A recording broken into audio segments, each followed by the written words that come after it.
Aliyekuwa makamu wa rais wa Marekani Dick Cheney amefariki dunia Novemba 3 mwaka 2025 akiwa na umri wa miaka 84. Taarifa kutoka kwa familia yake zimebainisha kwamba alikumbwa na matatizo ya mapafu na magonjwa ya moyo. Cheney alikuwepo katika nafasi za juu katika utawala wa Rais George W. Bush na ameacha alama kubwa katika siasa za Marekani na dunia kwa ujumla. Cheney alizaliwa mnamo tarehe 30 Januari mwaka 1941 katika mji wa Lincoln, Nebraska.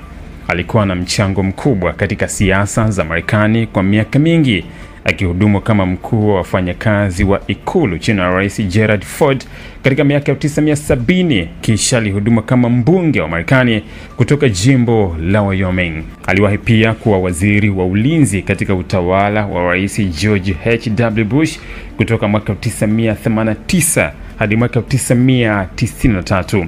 Hata hivyo, jina la Cheney lilikuzwa zaidi alipochukua nafasi ya makamu wa rais chini ya Rais George W. Bush kutoka mwaka 2001 hadi mwaka 2009.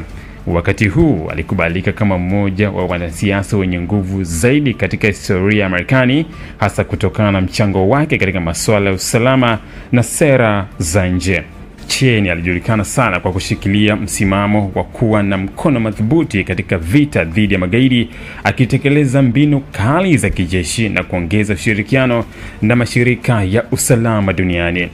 Uvamizi wa Iraq wa mwaka 2003 ni moja matukio makubwa ambayo Cheney alihusisha nayo, akiunga mkono hatua ya Marekani kuingia vitani ili kumwangusha dikteta Saddam Hussein, hatua ambayo ilikuja kujadiliwa sana baada ya kugundulika kwamba hakukuwa na silaha za maangamizi ya umati kama ilivyodhaniwa awali.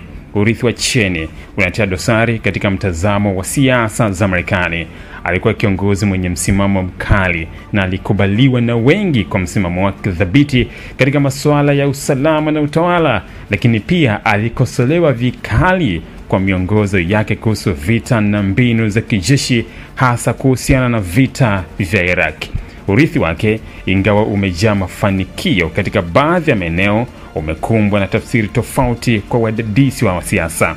Kifo cha Cheney kinatufanya tuikumbuke michango yake katika siasa za Marekani, lakini pia inatufanya tutafakari juu ya njia ambazo alikuwa akitumia nguvu na mamlaka wakati wa utawala wake. Mchango wake katika historia ya Marekani hautaweza kupuuziliwa mbali.